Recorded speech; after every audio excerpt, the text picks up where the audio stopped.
Alright, welcome to part 3.2 of our proxmox K3s tutorial. In this part we will be going over how to install or how to link our turnkey file server that we installed in 3.1 to our K3s cluster. Not really a cluster, but our K3s instance. So quick overview here. I have 3 tabs and a browser, and my 3 tabs first are this tab, which has the GitLab repo that we created in part 2. Second tab here is a README that we'll be going through, and then the third part here, and this README I'll post in the description of the video. And then the third tab here is an SSH terminal SSH into my K3s instance, or really the master node, but it's the only node on the cluster. So, and then I have so here. So let's get over here. I'm going to walk through this tutorial. The first step is to take a snapshot in proxmox. So if you go into your K3s VM, you go down to snapshots, you click take a snapshot here. Before SMB CSI is the snapshot that I have already taken for this tutorial. So the first step here, we are going to create a namespace that we will work in. So I already copied this namespace over to this new directory that I created in my repo. Obviously you can just copy and paste this from the description. So and just to prove to you that it is in fact the same thing. So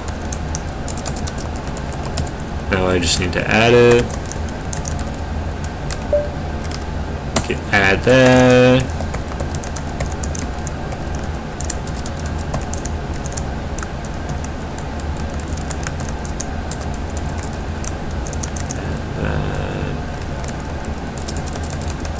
Part 3.2 namespace.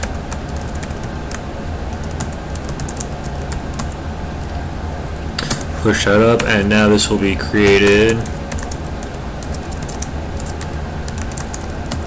Get that namespace, there it is. Now we need to create a secret which contains the credentials for the turnkey file server, and you want to do this on the K3s instance itself, not within your GitLab repo, because you don't want to commit your password.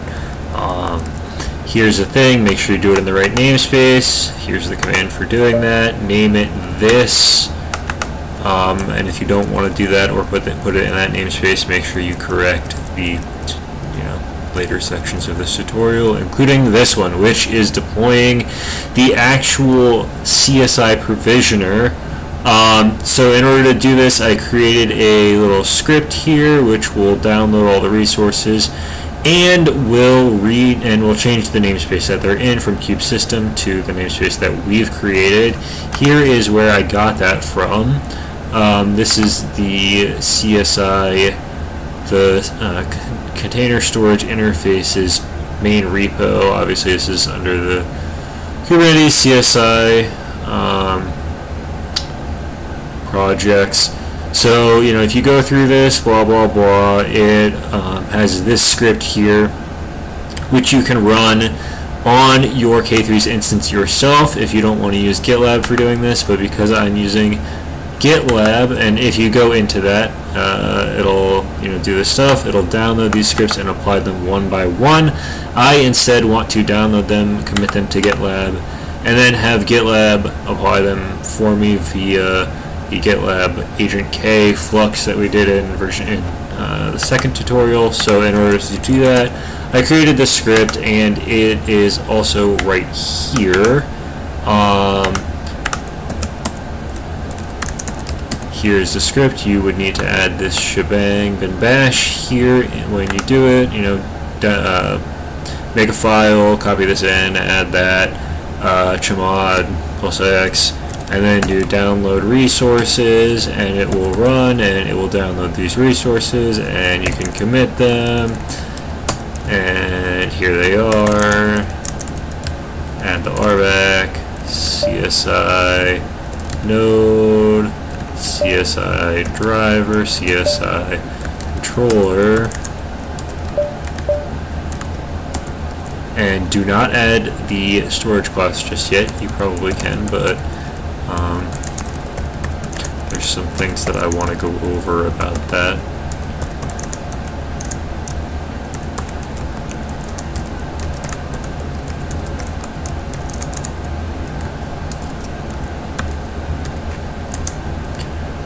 .2, this is the CSI resources.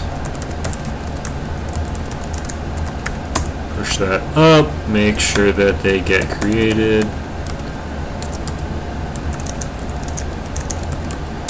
Get all, they're created, okay.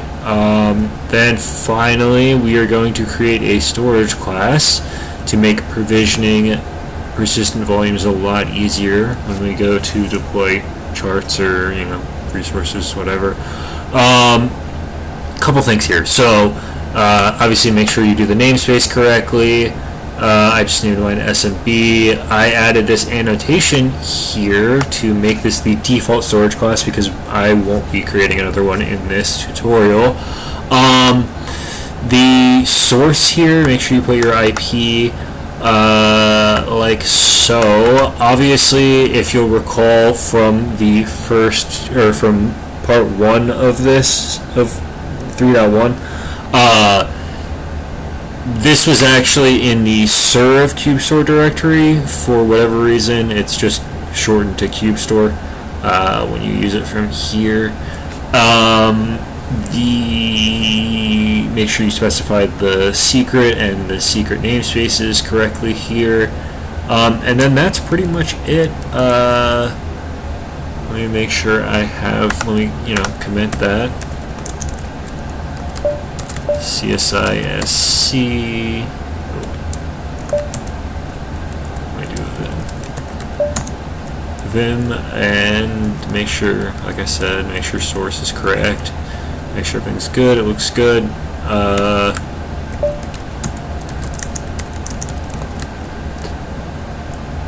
Obviously, mileage may vary for you on the IP address there. Like if I do this.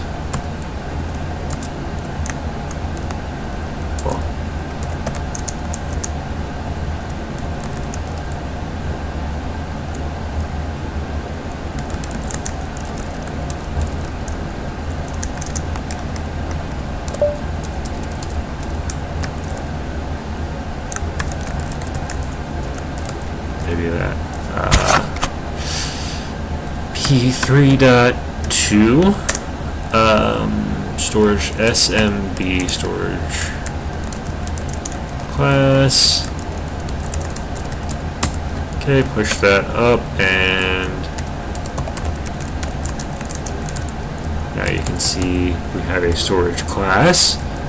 And then finally we will test that storage class. So actually, in this tutorial up here, the E to E tutorial for the CSI driver, if you scroll down, it tells you to create a deployment in order to test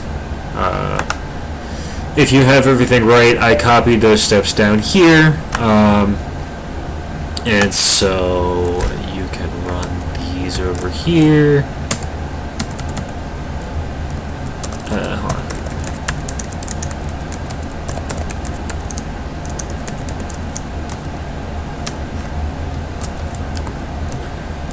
So I already did this, so let me just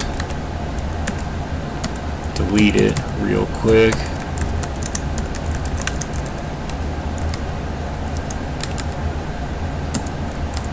And then I'll recreate it.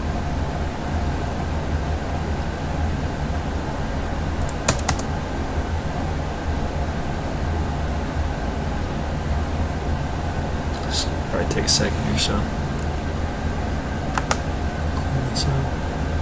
And I could commit this, obviously, if this was a real resource I would commit it, but I'm just doing a test here, so I'm just going to do it like this. And create this. And if this was all successful, you'll see bound here. 10 gigs is a lot for that, but that's fine.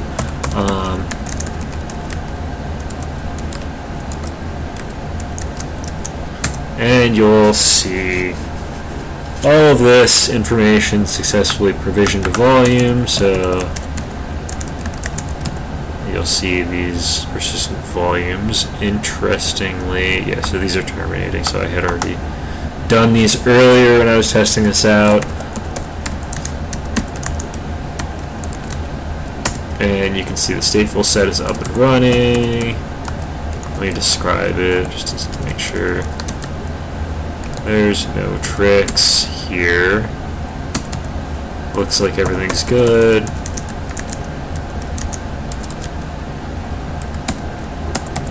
And I'll describe this pod once again. And yeah, I mean, it looks like it's working. Looks like I was waiting for the thing to provision. Okay, so that is part 3.2. Sorry for the end there where I kind of took a while to verify everything, but you know, you gotta take the time to verify things sometimes. So that is it for this part.